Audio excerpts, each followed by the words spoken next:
Hello friends, this is Sana. Welcome to my glam way. ఈరోజు ఈ వీడియోలో నా ఫ్రిడ్జ్ నేను ఎలా క్లీన్ చేసుకుంటాను, ఎంత ఫ్రీక్వెంట్గా క్లీన్ చేసుకుంటాను, ఎలా ఆర్గనైజ్ చేసుకుంటానో చూపిస్తాను. అంటే మీరందరూ ఎట్లా ఆర్గనైజ్ చేసుకుంటారో సేమ్ అంతేనండి. కాకపోతే కొన్ని టిప్స్ అయితే నేను ఫాలో అవుతాను. దాంతో కరెంట్ అనేది సేవ్ అవుతుంది. తర్వాత ఫ్రిడ్జ్ లైఫ్ కూడా ఎక్కువగా వస్తుంది అనమాట, ఏ రిపేర్స్ లేకుండా. మరి వీడియో స్టార్ట్ చేసేద్దాం. Let's go.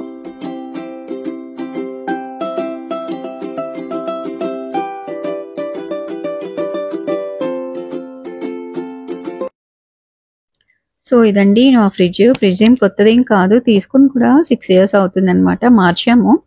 ఫస్ట్ ఫ్రిడ్జ్ ఎందుకు మార్చామంటే అది ట్రాన్స్ఫర్స్ వల్ల, ఫ్రీక్వెంట్ ట్రాన్స్ఫర్స్, దాంట్లో ఉన్న గ్యాస్ అనేది చాలా తక్కువ అయిపోయింది. సో కూలింగ్ రావట్లేదని చెప్పేసి మార్చాల్సి వచ్చిందండి. ఇది తీసుకొని కూడా 6 years అవుతుంది. 2018లో తీసుకున్నాం ఎగ్జాక్ట్లీ. అండ్ ఇది వచ్చేసి శాంసంగ్ అండి. 300 లీటర్స్ కెపాసిటీ అనమాట స్టోరేజ్. సో అయితే ఫస్ట్ ఎప్పుడైనా నేను ఫ్రిడ్జ్ క్లీన్ చేసుకోవాలంటే దాంట్లో ఉన్న సామాన్లన్నీ తీసి కింద పెట్టేస్తానండి. ఒకటి తీసి క్లీన్ చేయాలంటే చిరాకు వస్తుంది కదా. అంతకంటే ముందు మనం చేయాల్సింది ఏంటంటే ప్లగ్ అనేది ఆఫ్ చేసేయాలి కరెంట్. ఆ తర్వాతే అన్ని సామాన్లు కింద పెట్టుకొని ఇంకా నీట్గా నేను ఫ్రిడ్జ్ అనేది క్లీన్ చేసుకుంటాను. నేను ఫస్ట్ ఊరెళ్ళొచ్చానండి. ఊరెళ్ళి వస్తే ఇప్పుడు మా ఫ్రిడ్జ్ పరిస్థితి ఇట్లా ఉందనమాట. అన్నీ మిక్స్ అయిపోయి ఉన్నాయి. అసలు కేటగరైజ్ చేయాలి ఐటమ్స్ అనేవి.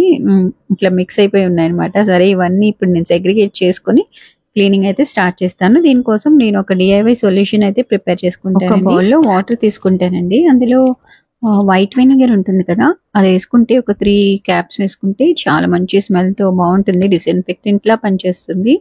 దాంతోపాటు మీరు విమ్ లిక్విడ్ అన్నా వేసుకోవచ్చు, లేకపోతే నేనైతే ఇక్కడ ఓకే బ్రాండ్ది స్ప్రే యూజ్ చేస్తున్నాను అనమాట. ఇదైతే నేను క్లీనింగ్కి యూజ్ చేస్తాను. మైల్డ్గా ఉంటుంది, ఎక్కువ ఫ్రెండ్లీ అనమాట. ఇది గ్యాస్ స్టవ్ కానీ ఫ్రిడ్జ్, ఓవెన్ ఇలా అన్నిటికీ నేను ఇదే వాడతాను అనమాట. బాగుంటుంది. మీరు ఇది లేకపోతే మీరు ఇది అమెజాన్లో కూడా దొరుకుతుందండి. లేదు అంటే మీరు విమ్ లిక్విడ్ అన్నా వేసుకోవచ్చు. జస్ట్ ఒక క్యాప్ అనమాట. తర్వాత ఒక స్పూన్ బేకింగ్ సోడా యాడ్ చేసి ఈ 3 కలిపేసి ఈ మిక్చర్ని ఇప్పుడు మంచి క్లాత్తో, నీట్ క్లాత్తో ఫ్రిడ్జ్ అంతా కూడా తుడిచేస్తాను అనమాట. సో ఇక్కడైతే ఫ్రిడ్జ్లో ఉన్న సామాన్లన్నీ తీసి బయట పెట్టేస్తున్నాను. ఎప్పుడైనా మనం క్లాత్ అనేది డిఫరెంట్గా వాడాలండి. ఫ్రిడ్జ్ క్లీన్ చేయడానికి సెపరేట్ క్లాత్ పెట్టుకుంటే బాగుంటుంది. మనం కిచెన్ క్లీన్ చేసే క్లాత్తో ఎప్పుడు తొడగకూడదు. మళ్ళీ ఆ బ్యాక్టీరియా ఇందులోకి ఎంటర్ అయిపోతుంది. కాబట్టి ఎప్పటికప్పుడు నేను మంత్లీ ఒక్కసారి అయితే డీప్ క్లీన్ చేస్తాను ఫ్రిడ్జ్ అనేది. అప్పుడు నేను ఏం చేస్తానంటే సెపరేట్ క్లాత్, ఒకటి కొత్త క్లాత్ తీసుకుంటాను. దీనికోసమే యూజ్ చేస్తాను అనమాట. అది మళ్ళీ నేను చక్కగా వాష్ చేసి కింద బయట ఆరేసి మళ్ళీ లోపల పెట్టేస్తాను అనమాట. సో ఇప్పుడైతే ఫ్రిడ్జ్ ఇట్లా క్లీన్ చేసుకుంటే అంత ఈజీ కాదు. ఎందుకంటే మనం షెల్ఫ్స్ అవి ఉంటాయి కదండి, ఆ లైనర్స్ కానివ్వండి, అవన్నీ క్లియర్గా క్లీన్ అవ్వవు అనమాట. సో ఇవన్నీ నేను తీసేస్తాను. షెల్ఫ్స్ అనేవి డిస్మాంటిల్ చేసేస్తాను అనమాట. సెపరేట్ చేసేయచ్చు ఫ్రిడ్జ్ నుంచి. అప్పుడు నీట్గా వాష్ చేసుకుంటే ఇంకా 1 month వరకు మనం చూసుకునే పని ఉండదు. సో నేనైతే ఇక్కడ లైనర్స్ కూడా యూజ్ చేస్తాను. ఈ లైనర్స్ ఏంటంటే తీసేసి మళ్ళీ వాష్ చేసి పెట్టేస్తాను అనమాట. అలాగే క్రిస్పర్ ఉంటుంది కదండి, వెజిటేబుల్ బాస్కెట్, అందులో వెజిటేబుల్స్ అన్నీ తీసేస్తాను. ఇదైతే వీక్లీ చేస్తాను ఈ పని. ఈరోజు అయితే డీప్ క్లీన్ ఎలాగో చేస్తానని క్రిస్పర్ బయట తీసాను. దీంట్లో ఉన్న వెజిటేబుల్స్ అన్నీ తీసేసి ఇది క్లీన్ చేసేస్తాను అనమాట. అంటే వాష్ చేసి మంచిగా ఆరేస్తాను బాల్కనీలో. ఇలా చేయడం వల్ల మనకు అసలు ఏ డిస్ఇన్ఫెక్టెంట్స్, బ్యాక్టీరియా కానీ అసలు ఉండవు. ఎందుకంటే మనం ఫుడ్ అనేది పెడతాం కదండి, ఒక్కొక్కసారి క్యాప్స్ అనేవి సరిగా పెట్టకపోయినా ఆ బ్యాక్టీరియా అందులో ఎంటర్ అయిపోయి మళ్ళీ ఎక్కడ లేని రోగాలన్నీ వచ్చేస్తాయి. సో నీట్గా ఇట్లా మంత్లీ వన్స్ మనం ఒక 1/2 hour కానీ 40 minutes స్పెండ్ చేసామనుకోండి, నీట్గా ఫ్రిడ్జ్ క్లీన్ అయిపోతుంది. అండ్ మనం డంప్ ఎక్కువ చేసేస్తాం ఫ్రిడ్జ్లో, అవి ఇవి పెట్టేసి. అలా కూడా చేయకూడదండి. మనం ఎప్పటికప్పుడు చూసుకుంటూ కూరలు కానీ, మిగిలిన ఫుడ్ కానీ, మిల్క్ కానీ, డైరీ ఐటమ్స్ అన్నీ కూడా మనం ఫ్రీక్వెంట్గా చెక్ చేసుకుంటూ ఎప్పటికప్పుడు తీసి బయట పడేయటమో వాడేయటమో చేస్తూ ఉండాలన్నమాట. ఎక్కువగా మనం రెసిడ్యూస్ ఉంటాయి కదండి, ఫుడ్ మిగిలిపోయినవి పెట్టుకుంటాము నెక్స్ట్ డే, కానీ మళ్ళీ మర్చిపోతూ ఉంటాము అవి తీసుకోవడానికి. అలా అలా లోపలికి వెళ్ళిపోతూ ఉంటాయి చిన్న చిన్న బాక్సులు కానీ అవన్నీ చూసుకుంటూ ఉంటే ఫ్రిడ్జ్ అనేది నీట్గా ఉంటుంది. మనకు లైఫ్ అనేది ఎక్కువ వస్తుంది. సో ఇక్కడైతే నేను క్లాత్ పెట్టి క్లీన్గా తుడిచేస్తున్నాను. ఇంకా ఏమైనా మరకలు కానీ అట్లా ఉంటే నేను టూత్ బ్రష్ సహాయంతో ఇంకా నేను క్లీన్ చేస్తానన్నమాట. చూసారా ఈ ఎగ్ ట్రే అంతా నేను ఫుడ్ కలర్ అవి పెట్టాను. అంత కలర్ అయితే అంటింది. సో ఇవన్నీ కూడా తీసి నేను క్లీన్‌గా వాష్ చేసేస్తాను ఫస్ట్. ఎందుకంటే అలాగే తుడిచామనుకోండి దాని కింద అనేది ఉండిపోతాయి. జర్మ్స్ అని ఏమైనా ఎందుకని మంచిదని నేను ఇట్లా తీసేసి నీట్‌గా కడిగేసి పెట్టేసుకుంటాను. ఇప్పుడు ఈ ఇంటీరియర్ అంతా కూడా నేను చేసుకున్నాను కదండీ DIY సొల్యూషన్. దాంతో క్లీన్ చేసేస్తానన్నమాట. ఫస్ట్ ఈ చెత్త అంతా నీట్‌గా పడేసి ఇంకోసారి సెకండ్ టైం కూడా నేను నీట్‌గా క్లీన్ చేసేస్తాను. మొత్తం ఇంటీరియర్ అన్నమాట. పైనుంచి కింద వరకు ఒక్కసారి క్లీన్ చేసేసుకుంటే అసలు ఏ కార్నర్ కూడా వదలకుండా క్లీన్ చేయాలండి. మనకి చిన్నగా బ్లాక్‌గా కనిపిస్తున్నాయి కదా! అవంతా బ్యాక్టీరియా ఉంటుందన్నమాట. అదంతా కూడా నీట్‌గా ప్రతి కార్నర్ ఈ సొల్యూషన్‌తో క్లీన్ చేసామనుకోండి నీట్‌గా అయిపోతుంది ఫ్రిడ్జ్ అనేది. కొత్త ఫ్రిడ్జ్ లాగా తళతళ మెరిసిపోతుందన్నమాట.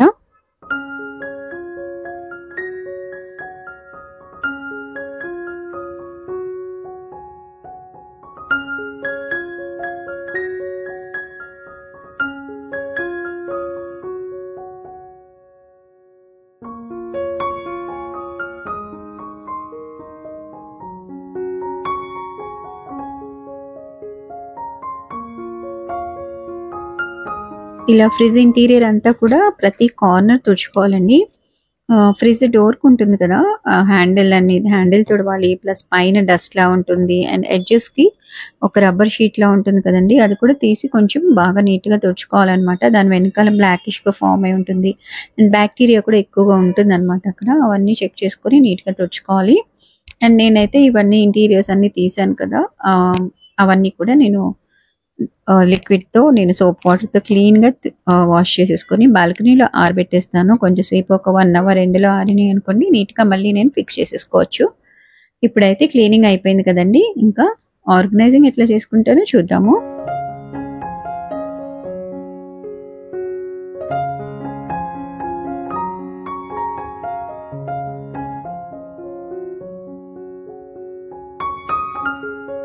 ఇప్పుడు మా ఫ్రిడ్జ్ అయితే నీట్‌గా అయిపోయిందండి. ఇప్పుడు దీన్ని ఒక 1 అవర్ అలాగే కరెంట్ ఆఫ్ పెట్టేసుకొని వదిలేయాలన్నమాట. కొంచెం డ్రై అవుతుంది కదా! ఈలోపు మనం షెల్ఫ్స్ అనేవి ఫిక్స్ చేసేసుకోవచ్చు. అండ్ ఈ షెల్ఫ్స్ ఫిక్స్ చేసేటప్పుడు సైజ్‌ని బట్టి కస్టమైజ్ చేసుకుంటానండి. లైక్ బాటిల్స్ పెద్దవుంటే కొంచెం కిందకి, లేదు చిన్నవుంటే కొంచెం పైకి అట్లా పెట్టుకోవచ్చు. అట్లా కస్టమైజ్ చేసుకోవడం వల్ల మనకు ప్లేస్ అనేది తగ్గుతుంది.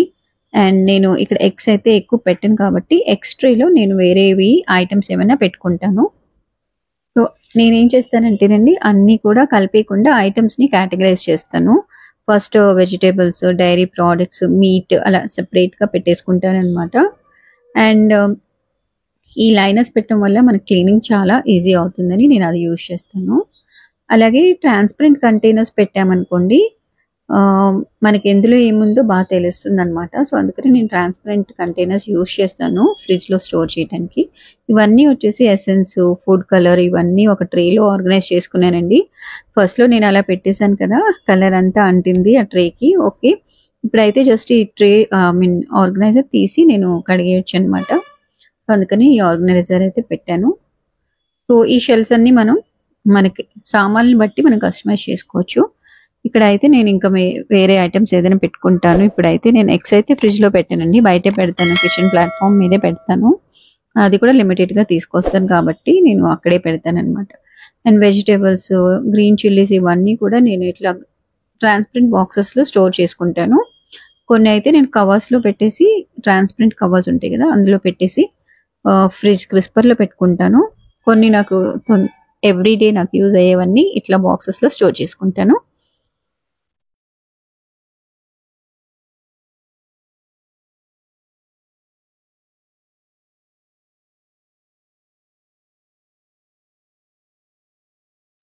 ఫ్రిడ్జ్‌లో ఈ సైడ్ వచ్చేసి నేను స్పైసెస్ అన్నీ ఒక చిన్న బాటిల్స్‌లో స్టోర్ చేసుకొని ఇక్కడ పెట్టుకుంటున్నానండి. హ్యాండీగా ఉంటుంది కదా! మనం డోర్ ఓపెన్ చేయగానే తీసుకోవచ్చు అనమాట. ఇది డైలీ నేను యూజ్ చేసే మసాలాలు.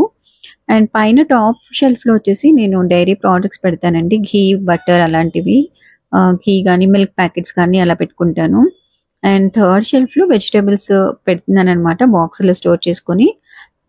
సెకండ్ షెల్ఫ్‌లో వచ్చేసి ఇది డ్రై ఫ్రూట్స్ ఉంటాయి కదండీ! కాజు, బాదాం, కిస్మిస్ అట్లాంటివి పెట్టుకుంటాను. Dry coconut powder, ginger garlic paste అలాంటివి నేను రెడీ చేసుకునేవన్నీ కూడా ఈ షెల్ఫ్లో పెట్టుకుంటాను అనమాట. ఇంకా ముందు ఏదైతే ప్లేస్ ఉందో ఆ ప్లేస్లో నేను కొన్ని ఇంకా మనం ఫుడ్ అనేవి మిగులుతాయి కదా, అవన్నీ బాక్స్లో పెట్టుకొని అక్కడ పెట్టుకోవడానికి ప్లేస్ అనేది నేను వదులుతానమాట. అండ్ వెజిటేబుల్ బాస్కెట్లో అన్ని మిగిలిపోయిన వెజిటేబుల్స్ అన్నీ కూడా మళ్ళీ స్టోర్ చేసి పెట్టేసుకున్నాను, ఫ్రెష్ వెజిటేబుల్స్ అనమాట. అండ్ ఇది డబుల్ డోర్ ఫ్రిడ్జ్ కదండి. అండ్ పైన అయితే డీప్ ఫ్రీజర్ అనమాట. డీప్లో నేను ఎప్పుడు నాన్ వెజ్ ఐటమ్స్ మాత్రమే పెడతాను, ప్లస్ ఐస్ క్రీమ్స్ ఏమైనా ఉంటే పెడతానండి. అండ్ తర్వాత నేను వెన్న తీస్తాను కదా, వెన్న ఒక బాక్స్లో పెట్టి అక్కడ పెడతాను. ఈ సైడ్కి వచ్చేసి చీజ్, బటర్, ఇంకా మనకు ఉంటాయి కదండి పన్నీరు, అలాంటివి ఇక్కడ పెడతాను. ఇంకా మసాలాలు అయితే అసలు నేను డీప్లో పెట్టానండి, కిందే పెడతాను అనమాట. మోస్ట్లీ నేను కిచెన్లోనే పెట్టుకుంటాను, ఎయిర్ టైట్ కంటైనర్లో పెట్టి. ఫ్రిడ్జ్లో అయితే మ్యాక్సిమం పెట్టాను మసాలా పౌడర్స్ అనేవి. ఏదో డ్రై కోకోనట్ పౌడర్స్ అట్లాంటివి మాత్రమే నేను ఫ్రిడ్జ్లో పెడతాను. సో ఇలా నేను వీలైనంత వరకు సామాన్లు తక్కువగా పెట్టుకుంటాను. గ్రాసరీస్, కారాలు, చింతపండు అవి కూడా చాలామంది పెట్టుకుంటారు కదండి. నేనైతే అలా పెట్టను, ఫ్రెష్గా ఎప్పటికప్పుడు తీసుకుంటూ ఉంటానన్నమాట. ఎంత ఎక్కువ సామాన్లు ఫ్రిడ్జ్లో పెడితే అంత కరెంట్ ఎక్కువ కాలుతుంది. సో వీలైనంత వరకు మనం తగ్గిస్తూ ఉండాలన్నమాట. సామాన్లు ఎప్పటికప్పుడు వాడేసి ఫ్రిడ్జ్ని ఎంప్టీ చేస్తూ ఉండాలి. అండ్ అలాగే క్లీనింగ్ ఈజ్ ఆల్సో చాలా ఇంపార్టెంట్ అనమాట. ఎప్పటికప్పుడు మనం క్లీన్ చేసుకుంటూనే ఉండాలి. అలాగే ఎక్స్పైర్ అయ్యే మసాలా ప్యాకెట్స్ కానీ ఏ ఫుడ్ ఐటమ్స్ అయినా చూసుకొని మనం డేట్ చూసుకొని ఎప్పటికప్పుడు పడేయటం మంచిదండి. లేకపోతే చూసుకోలేదనుకోండి అలాగే డంప్ అయి ఉంటాయి ఫ్రిడ్జ్లో, దాంతో కరెంట్ అనేది ఎక్కువగా కాలుతుంది. సో ఇలా ఇంటీరియర్ అయితే అయిపోయింది కదా క్లీనింగ్. ఎక్స్టీరియర్ క్లీనింగ్ కోసం ఇక్కడ నేను కోలిన్ స్ప్రే చేసి మంచి నీట్ క్లాత్ తుడిచేస్తున్నానండి. ట్రాన్స్ఫర్స్ అయ్యి వచ్చిన ఫ్రిడ్జ్ అనమాట మాది. కొంచెం ఫిజికల్ డ్యామేజ్ అయితే అయింది కానీ ట్రాన్స్పోర్ట్లో అనమాట. లేకపోతే అసలు ఏ రిపేర్ అయితే రాలేదండి ఇప్పటివరకు. ఎందుకంటే మెయింటెనెన్స్ అనేది చాలా బాగా చేసుకుంటాను కాబట్టి నాకు ఇంకా చిన్న రిపేర్ కూడా రాలేదు. ఆల్మోస్ట్ 7 years వస్తుంది ఈ ఫ్రిడ్జ్ తీసుకొని. అలాగే మనకి డోర్ హ్యాండిల్స్ దగ్గర మనం పెట్టుకునే నాప్కిన్స్ కూడా వీక్లీ వన్స్ మారుస్తూ ఉంటే మంచిగా బ్యాక్టీరియా అనేది ఉండదన్నమాట. ఇదైతే వీక్లీ వన్స్ మనం మారుస్తూ ఉండాలండి. ఫ్రిడ్జ్ క్లీనింగ్ అయితే అయిపోయింది. ఇంటీరియర్ ఎక్స్టీరియర్ మొత్తం క్లీన్ అయిపోయింది అనమాట. ఇంకా 1 month వరకు మనకి టెన్షన్ లేదు. అప్పుడప్పుడు డస్టింగ్ అనేది చేసుకోవచ్చు రెగ్యులర్గా, బట్ ఇట్లా డీప్ క్లీనింగ్ అనేది మంత్లీ ఒకసారి చేసుకుంటే చాలండి. ఫ్రిడ్జ్ మెయింటెనెన్స్ చాలా చాలా బాగుంటుంది, లైఫ్ కూడా ఎక్కువ వస్తుంది అనమాట. సో వీడియో నచ్చింది అనుకుంటే, నచ్చితే ఒక్కసారి లైక్ కొట్టండి. అలాగే మన ఛానల్ని కూడా సబ్స్క్రైబ్ చేసుకొని నెక్స్ట్ వీడియోలో మళ్ళీ కలుస్తాను. Until then take care, bye.